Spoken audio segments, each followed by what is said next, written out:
Hello friends. Balance of payment की हमारी ये वीडियो नंबर 2 है। पहले की वीडियो में हमने क्या देखा है कि बैलेंस ऑफ पेमेंट क्या होता है। सिंपल सी बात, एक कंट्री का जो बाकी की कंट्री के साथ पूरे एक साल में जो भी हम ट्रांजैक्शंस करते हैं, इंपोर्ट होता है, एक्सपोर्ट होता है, जब हम उसके रिकॉर्ड्स को मेंटेन करते हैं तो जहां पर भी उन अकाउंट्स को मेंटेन किया जाता है that is called the balance of payment. Balance of payment के अंदर हमने देखा था कि ये 4 प्रकार की आइटम आती हैं। पहला है trading of the visible item, दूसरा है trading of invisible item, unilateral transfers, चौथा है हमारा कैपिटल ट्रांसफर्स। इसमें से जो पहली 3 आइटम्स होती हैं वो किस में आती हैं? करंट अकाउंट में आती हैं। और ये जो चौथी आइटम है ये कौन से अकाउंट में हम लिखते हैं? कैपिटल अकाउंट में लिखते हैं। तो अल्टीमेटली जो बैलेंस ऑफ पेमेंट होता है वो दोनों अकाउंटों से मिलकर बनता है, मतलब current account plus capital account. हमने फर्स्ट वीडियो में ये भी देखा था कि राइट साइड हमको क्या लिखना होता है? इनफ्लो। क्योंकि इनफ्लो का मतलब क्या है? जब हम एक्सपोर्ट करेंगे तो डेफिनेटली हमारे पास मनी आने वाला है। तो हम राइट साइड में क्या लिखते हैं? इनफ्लो लिखते हैं। और लेफ्ट साइड में हम क्या लिखते हैं? आउटफ्लो। मनी का आउटफ्लो कैसे होएगा? जब आप बाहर की कंट्री से कुछ परचेज करते हो तो डेफिनेटली आपको कुछ पे करना होगा, तो ये हमको लिखना होता है लेफ्ट साइड में। तो लेफ्ट साइड को हम डेबिट साइड भी बोलते हैं और राइट साइड को हम क्रेडिट साइड भी बोलते हैं। फिर हमने ये भी देखा था कि जब डेबिट और क्रेडिट साइड दोनों इक्वल हो जाती हैं तो हम बोलते हैं कि बैलेंस ऑफ पेमेंट का जो बैलेंस है वो है क्या है? बैलेंस आ रहा है। अगर क्रेडिट साइड डेबिट साइड से बड़ी हो जाती है, क्रेडिट साइड किससे बड़ी हो जाती है? डेबिट साइड से बड़ी हो जाती है, तो हम बोलते हैं कि सरप्लस। अगर डेबिट साइड क्रेडिट साइड से बड़ी हो जाए तो हम बोलते हैं डेफिसिट, मतलब बैलेंस ऑफ पेमेंट में क्या आ रहा है? टोटलिंग करने में कोई ना कोई कमी आ रही है। अब हम आगे की बात करते हैं। आज हमको दो इंपॉर्टेंट टर्म सीखनी है। पहला है ऑटोनोमस आइटम, दूसरा है अकोमोडेटिंग आइटम्स। ऑटोनोमस आइटम क्या होता है? ऑटोनोमस आइटम वो आइटम्स होती हैं, वो ट्रांजैक्शंस होती हैं जो हम जानबूझकर करते हैं। इसके पीछे कोई ना कोई हमारा, इस ट्रांजैक्शन को करने के पीछे हमारा कोई ना कोई मोटिव होता है, कोई ना कोई टारगेट होता है। फॉर एग्जांपल प्रॉफिट अर्न करना। तो ये वो इकोनॉमिक ट्रांजैक्शंस होती हैं जो जानबूझकर की जाती हैं, मजबूरी में नहीं होती हैं। तो इसलिए हम इस वो आइटम्स को बोलते हैं ऑटोनोमस आइटम्स। मतलब ये इनके पीछे कोई ना कोई कारण होता है, कोई ना कोई रीजन होता है। तो दूसरी बात, ऑटोनोमस आइटम के अंदर कौन कौन सी आइटमें आती होंगी? सिंपल सी बात, करंट अकाउंट के अंदर देखें तो ये 3 आइटम, और चौथी आइटम देखें तो किसके अंडर में आती होंगी? कैपिटल अकाउंट के अंदर आती होंगी। तो ऑटोनोमस आइटम के अंदर जितने भी हम एक्सपोर्ट या इंपोर्ट करते हैं, पहली 3 आइटम्स की अगर मैं बात करूं तो वो करंट अकाउंट के अंडर में आती होंगी। चौथी आइटम की मैं बात करूं, कैपिटल ट्रांसफर की बात करूं, तो कहां पे आती होगी? कैपिटल अकाउंट के अंदर आती होंगी। फॉर एग्जांपल मैंने फॉरेन का कोई लोन पे किया तो डेफिनेटली वो कैपिटल अकाउंट के अंडर में आता होगा। तो ऑटोनोमस आइटम्स को जो हम ट्रांजैक्शन करते हैं, इन ट्रांजैक्शंस का टारगेट ये नहीं होता है कि हमने बैलेंस ऑफ पेमेंट का बैलेंस प्लस या माइनस कंप्लीट करना है। ये आइटम कंपनसेटिंग आइटम नहीं होती है। इसका टारगेट ये भी नहीं होता है कि हमने बैलेंस ऑफ पेमेंट के अंदर बैलेंस को क्या करना है? इक्वल करना है। क्योंकि ये ट्रांजैक्शन वो ट्रांजैक्शन है जो हम जानबूझकर करते हैं, कोई ना कोई टारगेट होता है। अब इस ट्रांजैक्शन की वजह से बैलेंस ऑफ पेमेंट में आंसर प्लस में भी आ सकता है और माइनस में भी आ सकता है। मतलब आपका बैलेंस ऑफ पेमेंट सरप्लस भी हो सकता है और डेफिसिट भी हो सकता है। मतलब ये ट्रांजैक्शन हम जानबूझकर करते हैं। अल्टीमेटली इनका टारगेट, मैं फिर से रिपीट कर रहा हूं, इसका टारगेट ऑटोनोमस आइटम का, ऑटोनोमस ट्रांजैक्शन का जो टारगेट होता है वो बैलेंस ऑफ पेमेंट के अंदर इक्वलिटी लाना नहीं होता है। बाय डिफॉल्ट अगर अपने आप हो जाए तो बात अलग है, अदरवाइज हम ये ट्रांजैक्शन इसलिए नहीं करते हैं कि बैलेंस ऑफ पेमेंट हमारा बैलेंस हो जाए, बराबर हो जाए। फिर हम बात करते हैं अकोमोडेटिंग आइटम कौन सी होती हैं। अकोमोडेटिंग आइटम्स वो आइटम्स होती हैं जो ट्रांजैक्शन हमको कभी कभी बैलेंस ऑफ पेमेंट में बैलेंस को इक्वल करने के लिए मजबूरी में की जाती हैं। इसलिए इसलिए हम इन आइटम्स को बोलते हैं below the line items. Accommodating items को क्या बोलते हैं? Below the line items. ये ट्रांजैक्शन क्यों की जाती हैं? क्योंकि हमने बैलेंस ऑफ पेमेंट में बैलेंस बनाना होता है, डेबिट और क्रेडिट साइड हमको इक्वल करनी होती है। इसलिए ये आइटम्स, ये ट्रांजैक्शन हम मजबूरी में करते हैं, इसलिए इन ट्रांजैक्शन को हम बोलते हैं कंपनसेटिंग आइटम्स। फॉर एग्जांपल मान लीजिए आपको मजबूरी में कहीं से कोई सॉफ्टवेयर परचेज करके लाना है किसी बाहर की कंट्री से। आपको वो 400 करोड़ का पड़ा, 400 करोड़ रुपए उसकी कॉस्ट आ गई। पैसे का फ्लो हो गया, पैसा आउटफ्लो चला गया, तो डेफिनेटली उस बैलेंस ऑफ पेमेंट को इक्वल करने के लिए अब आपको एक 400 करोड़ की एक ट्रांजैक्शन और करनी पड़ेगी, आपको कुछ सेल करना पड़ेगा ताकि बाहर से पैसा आपके पास आ जाए, कंट्री के अंदर वापस आ जाए। इससे जब हम कुछ बाहर सेल करेंगे तो पैसा क्या होगा, इनफ्लो होगा। मतलब ये ट्रांजैक्शन हमको तब करनी होती है जब हमारा बैलेंस ऑफ पेमेंट हो सकता है कि इक्वल ना आ रहा हो, इसका अपोजिट सिचुएशन भी हो सकती है। मान लो मैंने कुछ बाहर बेचा, सरप्लस आ रहा हो, उसको इक्वल करने के लिए भी ये ट्रांजैक्शन हो सकता है कि मुझे करनी पड़े। तो मैं आपको फिर से रिपीट कर रहा हूं, ऑटोनोमस आइटम वो ट्रांजैक्शन होती हैं जो हम मजबूरी में नहीं करती हैं, मजबूरी में नहीं करते हैं, पर ये हमारा बाय डिफॉल्ट हमको ये ट्रांजैक्शन करनी ही होती हैं, कोई मजबूरी नहीं छिपी होती इसके पीछे। पर अकोमोडेटिंग आइटम वो आइटम है जो बैलेंस ऑफ पेमेंट में बैलेंस करने के लिए की जाती है ताकि हमारा डेबिट और क्रेडिट का बैलेंस क्या हो जाए, इक्वल हो जाए। इसलिए हम इन आइटम्स को बोलते हैं कंपनसेटिंग आइटम्स। इस टॉपिक के बाद हमारा नेक्स्ट टॉपिक जो आता है वो है बीओटी, मतलब बैलेंस ऑफ ट्रेड।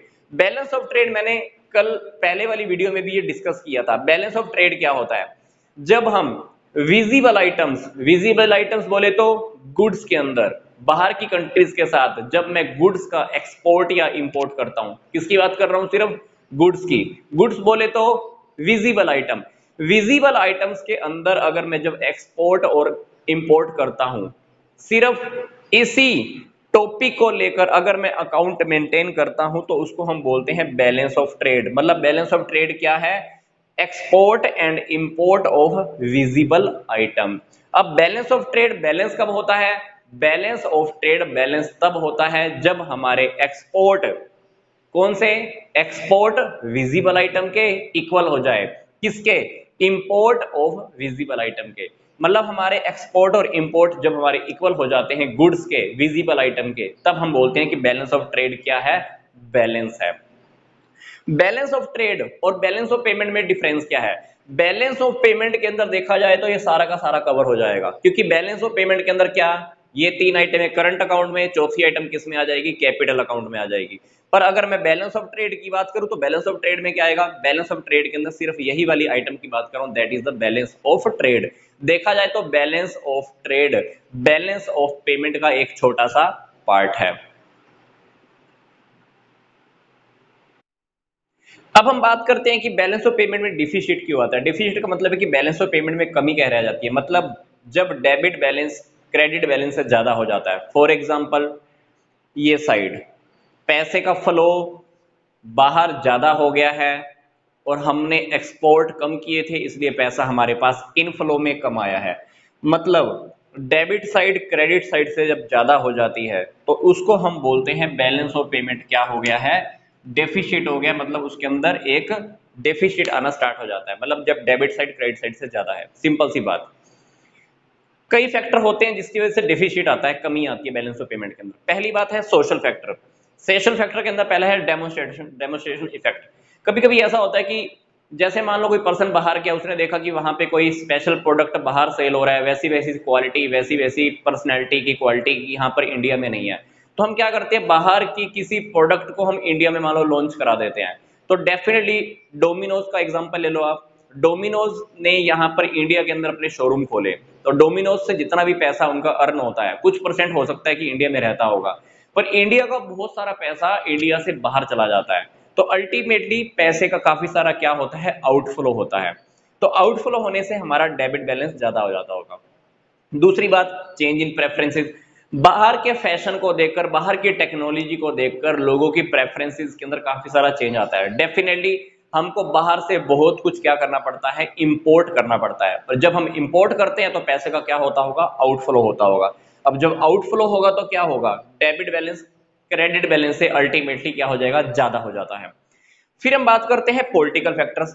कुछ ऐसा भी होता है कि राजनीति के अंदर भी कुछ चेंज आता रहता है। फॉर एग्जांपल पॉलिटिकल इंस्टेबिलिटी, राजनीति स्थिर नहीं है, सरकारें बार बार बदल रही हैं। सरकारें बार बार जब भी बदलती हैं तो इंपोर्ट और एक्सपोर्ट के अंदर बहुत बड़ी प्रॉब्लम आती है।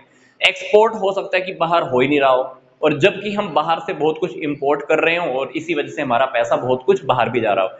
तो इंस्टेबिलिटी की वजह से सरकार के बदलने की वजह से भी काफी सारी प्रॉब्लम्स आ जाती हैं, और कभी कभी गवर्नमेंट भी काफी सारी डिस्टर्बेंस भी क्रिएट करती है, नई नई पॉलिसी बना देती है, आपको ये इंपोर्ट करना है, आपको इंपोर्ट नहीं करना है, आप बाहर ही एक्सपोर्ट कर सकते हो, नहीं कर सकते हो। जैसे भी लॉकडाउन के अंदर चाइना के साथ प्रॉब्लम के अंदर काफी सारी पॉलिसीज के अंदर चेंज आया है कि हमने ये इंपोर्ट करना है, नहीं करना है, या लोगों ने भी अभी क्या किया है, प्रोटेस्ट करना स्टार्ट किया है चाइनीज प्रोडक्ट का। तो इस मामले के अंदर भी क्या है, कंट्री के अंदर इंपोर्ट नहीं हो रहा होगा या वहां भी एक्सपोर्ट हम नहीं कर पा रहे होंगे, तो वहां पे भी बैलेंस ऑफ पेमेंट के अंदर बहुत बड़ी प्रॉब्लम खड़ी होनी स्टार्ट हो जाती है, मतलब डेबिट बैलेंस क्रेडिट बैलेंस से ज्यादा हो जाता है। फिर तीसरी बात है इकोनॉमिक फैक्टर। इकोनॉमिक फैक्टर के अंदर मान लीजिए कोई कंट्री अभी डेवलप हो रही है, अभी कंट्री डेवलपिंग स्टेट में है, तो डेवलपिंग स्टेट के अंदर क्या है, एक कंट्री को दूसरी कंट्री से काफी सारी फैसिलिटी, काफी सारी टेक्निक मंगवानी पड़ती है, इंपोर्ट करना पड़ता है। अब जब कोई भी कंट्री बाहर वाली कंट्री से इंपोर्ट करती है तो हमको बहुत सारा पैसा बाहर भेजना पड़ता है। अब जब एक कंट्री का पैसा दूसरी कंट्री में बाहर जा रहा होगा, तो जिस कंट्री का पैसा जब बाहर जाएगा तो डेफिनेटली उसका क्या आएगा, बैलेंस ऑफ पेमेंट डेफिसिट आएगा, मतलब डेबिट बैलेंस क्रेडिट बैलेंस से ज्यादा आ जाएगा, क्योंकि हम क्या कर रहे हैं, बाहर की कंट्री से बहुत कुछ टेक्नोलॉजी इंपोर्ट कर रहे हैं, सर्विस इंपोर्ट कर रहे हैं, पैसा इंपोर्ट कर रहे हैं, तो डेफिनेटली डेफिसिट आना एक लाजमी सी बात होती है। दूसरी बात है high rate of inflation. High rate of inflation, मान लो कंट्री के अंदर महंगाई चल रही है, मेरी कंट्री में महंगाई चल रही है, बाहर की कंट्री के प्रोडक्ट मुझे सस्ते लगेंगे, तो मैं क्या करूंगा, बाहर से इंपोर्ट करूंगा, डेफिनेटली मेरी कंट्री का पैसा बाहर जाएगा, डेबिट बैलेंस क्रेडिट से अपने आप ज्यादा हो जाएगा। साइक्लिकल इन्फ्लेशन, बिजनेस के साइक्लिक होते हैं, बूम, रिसेशन, अगर उस फ्लक्चुएशन से हम गुजर रहे हैं, बिजनेस गुजर रहा है, तो हम बाहर कुछ एक्सपोर्ट तो कर ही नहीं पाएंगे, क्योंकि हम प्रोडक्शन नहीं कर पा रहे, प्रोडक्शन नहीं कर पा रहे तो बाहर कुछ एक्सपोर्ट भी नहीं हो रहा। अगर एक्सपोर्ट नहीं हो रहा होगा तो मेरे पास पैसे का इनफ्लो भी नहीं हो रहा होगा, तो डेफिनेटली डेबिट बैलेंस तब भी ज्यादा हो जाता है। चौथा रीजन है एक्सपोर्ट।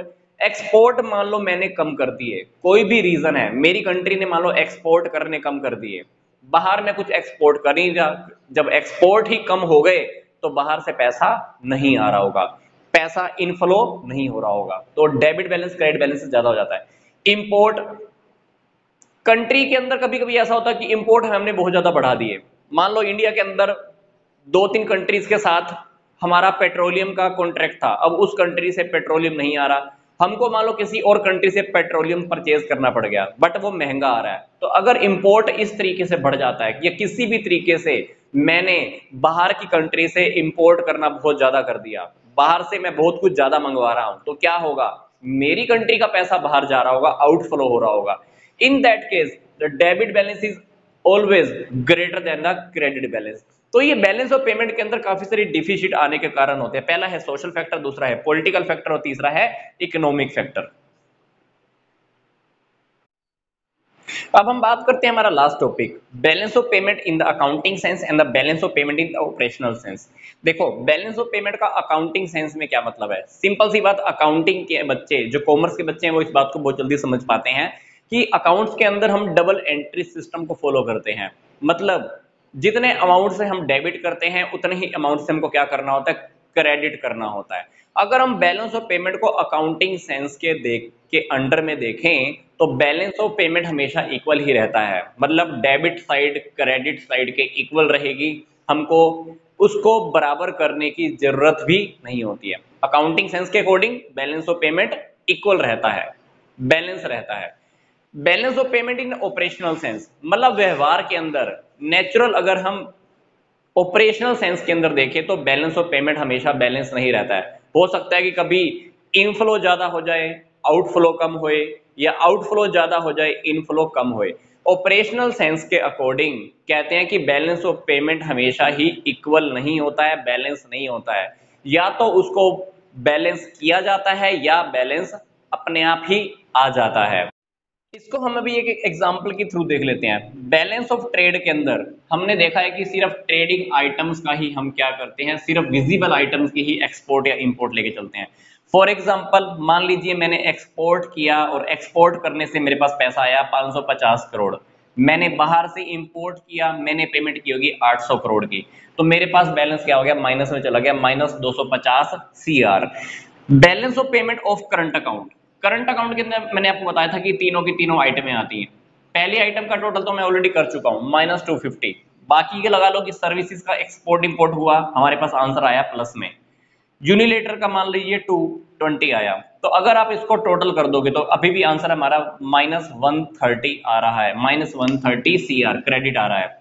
अब मान लीजिए कि balance of payment on current capital account, capital account के अंदर मेरी मान लो कैपिटल की रिसिप्ट हुई है मान लो 200 करोड़ की, कैपिटल अमाउंट की पेमेंट हुई है मान लो 70 करोड़ की, तो यहाँ पर आंसर क्या आ रहा है, प्लस में आ रहा है 130 करोड़।